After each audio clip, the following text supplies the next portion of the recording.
Magandang umaga po muli sa mga giliw kong tagapakinig ng ating channel, Ateista ng Pilipinas. Kumusta na po kayong lahat? Ako po si Mang Ationg at ito po ang ating radio podcast, ang boses ng mga Pinoy ateista sa buong mundo. Naririto po ako para maghatid ng mga tamang kaalaman o impormasyon, mga bagay-bagay na pinagbabawal o hindi itinuturo sa ating mga eskwelahan sa Pilipinas, partikular sa usaping may Diyos ba o wala.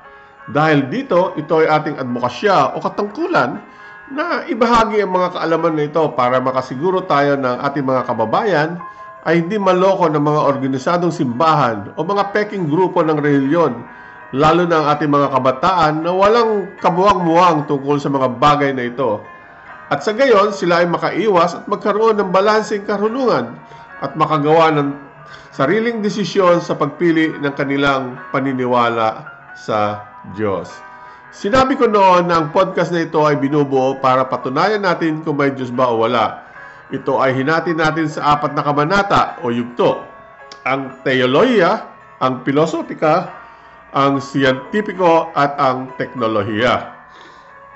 Natapos na natin ang una at ang kalawang yugto ng podcast na ito. Ngayon, sa ikatlong yugto, ay pag-uusapan naman natin ang mga siyentipikong ebidensya na magpapatunay bakit walang Diyos. Ang mga konsepto na tatalakayin natin ay galing sa aking mga personal na mga eksperimento. Sa unang eksperimento sa ating tatalakayin dito ay ginabayan ng mga sumusunod na mga katunungang siyentipiko, kagaya ng paano nagkaroon ng impormasyon ang mga sinaunang tao sa mundo? Sino ang nagbigay ng mga impormasyon na ito sa mga primitibong ninuno? Paano kaya sila natuto at nagkaroon ng impormasyon sa kanilang kaisipan? Saan nagmula ang kanilang mga ideya at kaalaman? Ano o sino ang mga pinagmulan ng mga ito? Ito ba ay galing mula sa Diyos? Sa mga space aliens? O ibang tao? O ibang bagay? Para masagot natin ang mga katanungan ng mga ito, bumalik tayo sa panahon ng ating mga ninunong primitibo at isipin natin ang kanilang kalagayan noon. Sila ay nakatira lamang sa mga kuweba, kagaya ng mga hayop, walang teknolohiya, walang modernong kaalaman. Ang mga buhay nila ay simple lamang na napipaligiran lamang ng mga halaman, hayop at ang natural na kalikasan. Dito, wala pa ang ideya ng Diyos. Wala rin ang ideya ng fairy tales o ideya ni Cinderella o ni Snow White o ni Batman. Wala pang mga ideya noon. Hindi pa nila alam kung sino sila. Wala pang laman ang kanilang mga kaisipan. So, paano nagkalaman ang kanilang mga utak ng impormasyon? Para masagot natin ito, gumawa tayo ng isang eksperimento kung saan gagamitin natin ang kauna-unahang sanggol, ang unang tao, isang aso, at 3 kahon. Tawagin natin itong eksperimento na ito ang 3 kahon. Sa unang kahon, ilalagay natin ang bagong silang mula ng unang araw ng kanyang kapanganakan. Ang sanggol na ito ay ganap na ihihiwalay natin sa mundo mula sa kanyang kapanganakan hanggang sa kanyang pagtanda. Hindi siya kailanman makakakita ng kahit sino o makakarinig ng kahit na ano sa kahon, sa loob ng kahon na ito.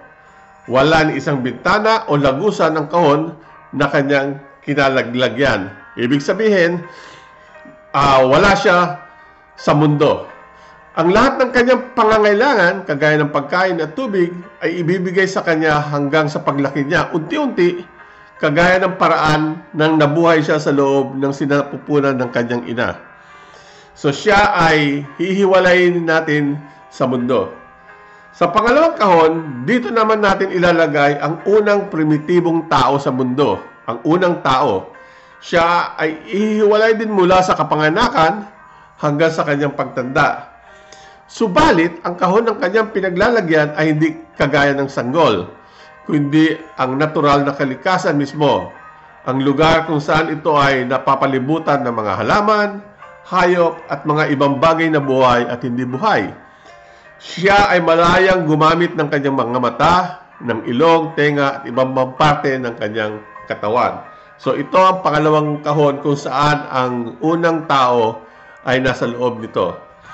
At sa pangatlong kahon, ilalagay naman natin ang isang aso Siya ay ihiwalay din mula sa kanyang kapanganakan hanggang sa kanyang pagtanda. Ang kahon na kanyang pinalaglagyan ay kaparehas ng kanyang amo, ang unang primitibong tao. Ang kahon niya ay ang natural na kalikasan din. Ang tanging pagkakaiba ng aso at ng kanyang amo ay siya ay isang hayop na may buntot at 4 na paa. Mula sa 3 kahon na ito, masusuri natin kung sino sa kanilang 3 ang magkakaroon ng sapat na impormasyon sa kanilang utak at sino sa kanila ang hindi kailanman magkakaroon ng anumang impormasyon sa kanyang isip. Dito may tatanong din natin kung makikilala kaya nila ang kanilang mga sarili. Malalaman kaya nila na sila ay buhay. Malalaman kaya nila ang mga bagay-bagay sa kanilang paligid. Paano nila ito gagawin? Ilang kaya sa kanila magkakabuo ng salita?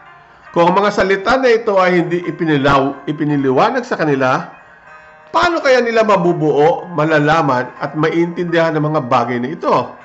Mananatili kaya ang walang laman ng kanilang mga kaisipan, buong buhay? Magiging mulat kaya sila sa kanilang kapaligiran? Kung totoo ang instinct, ano kaya ang mga instinct na mayroon sila? Paano na-develop ang mga instinct nito kung wala pang impormasyon sa kanilang mga utak? Maaari kaya nilang kainin ang kanilang mga dumi at inumin ang kanilang ihi? Patuloy kaya silang kumikilos at umaasal na parang isang sanggol hanggang sa kanilang pagtanda? Ito ay ang iba pang mga katanungan na pwede ninyong gabay kung gusto niyo gayahin ang eksperimento nito at malaman kung saan nagmula ang impormasyon. Ngayon, mula sa eksperimento nito, nadiskubre ko ang mga sumusunod na mga prinsipyo. Una, ang inang kalikasan ang pinagmulan ng lahat ng natural na impormasyon. Pangalawa, ang impormasyon ay pwedeng matamo lamang sa 2 paraan. Sa pamamagitan ng pagkopya o pagtuklas. Ang ating kapaligiran ay humuhubog kung sino at ano tayo. Kaya nga may kasabihan, tell me who your friends are and I will tell you who you are. Pang-apat, ang bawat isang bagay sa ating kalikasan ay pawang mga impormasyon. 5, ang impormasyon ay dumaduloy lamang sa isang direksyon, mula sa kalikasan papunta sa ating kaisipan. Hindi pwede itong vice versa. Ang ating isipan, nang tayo ay mga sanggol, ay wala pang mga impormasyon noon. Ito ay kailangan muna matamo mula sa ating kapaligiran bago tayo magkaroon ng ideya. Ang instinct naman ay isang pag-uugali na hindi natural din, kung hindi ito ay natututunan din dahil sa hugis ng isang bagay o pangangailangan. Ngayon, kung gusto niyo gawin ang eksperimento nito, pwede kayong gumamit ng mga hayop, kagaya ng ibon, daga o kahit halaman. Sa aking eksperimento, ginamit ko ang isang aso mula sa Alaska at isang aso mula sa Mexico. So, mula dito sa eksperimento nito, makikita natin na para ka magkaroon ng impormasyon sa iyong isip, una, ito ay manggagaling sa iyong kapaligiran. Ang iyong kapaligiran ang siyang magbibigay ng ideya sa iyong kaisipan. Ang nagbigay ng impormasyon sa ating mga primitibong ninuno ay ang mga hayop sa kanilang kapaligiran.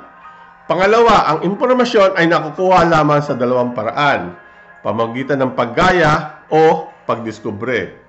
Pangatlo, para mabuo ang isang pangkalahatan na ideya, ito ay nagmumula muna sa pira-pirasong mga butil ng impormasyon.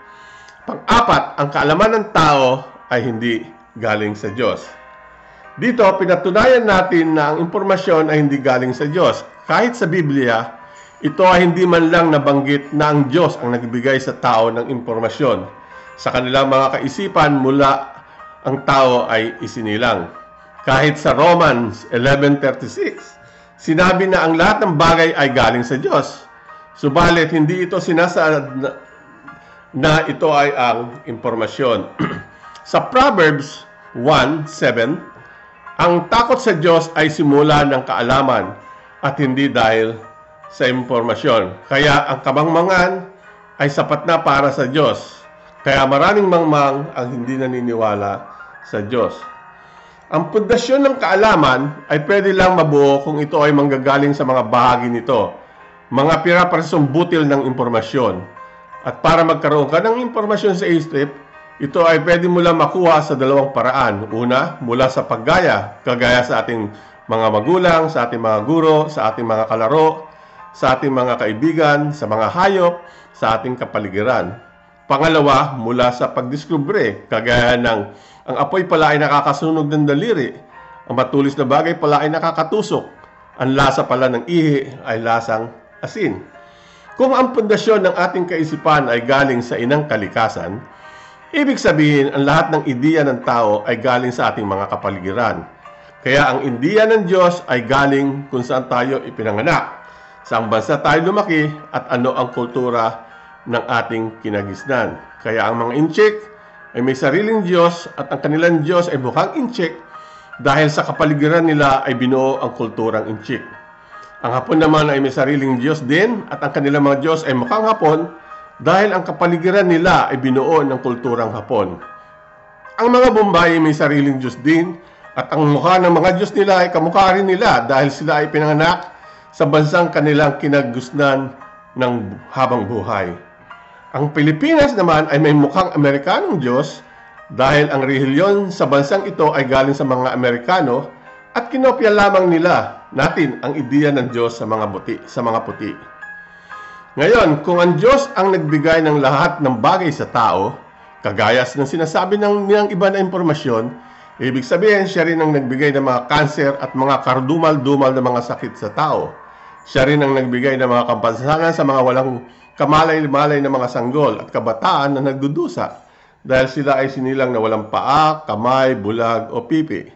Siya rin ang nagbigay ng mga pagdurusa sa mga taong walang makain, walang matirahan, mga biktima ng digmaan, ng prostitusyon, ng panggagahasa, pangmumolestya sa mga kabataan ng mga pari, ng lahat ng mga kasamaan.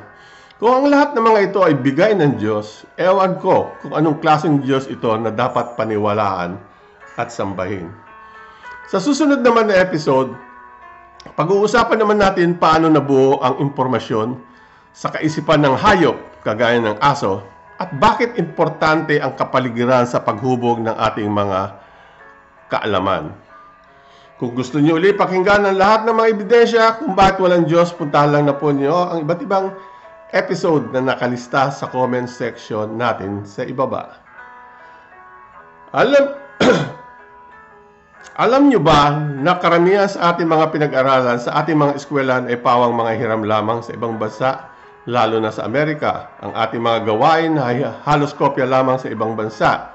Minsan naman dapat tayo ay tumindig sa ating sarili, gumawa ng sariling atin at maging isa mapagmahal sa bayan. Yung bang ating mapagmamalaki, tipong masasabi natin na ito ay made in the Philippines. Kaya sa muli po ng ating talakayan, ito po uli ang inyong mga tiyong na nagpapasalamat sa inyong pakikinig. Ang sabi ng tatay ko, kung gusto nyo na makaroon ng buhay na maginhawa, maligaya at malaya, makaulugan, sikap, sipag at kaalaman ang susi ng isang magandang buhay at hindi dahil sa paniniwala na may Diyos. Masagana at malusog na buhay po sa inyong lahat. Ito po muli ang inyong channel, The Voice of Philippine Atheism. Maraming salamat po ulit sa inyong pakikinig. Ito po ang inyong ateista ng Pilipinas.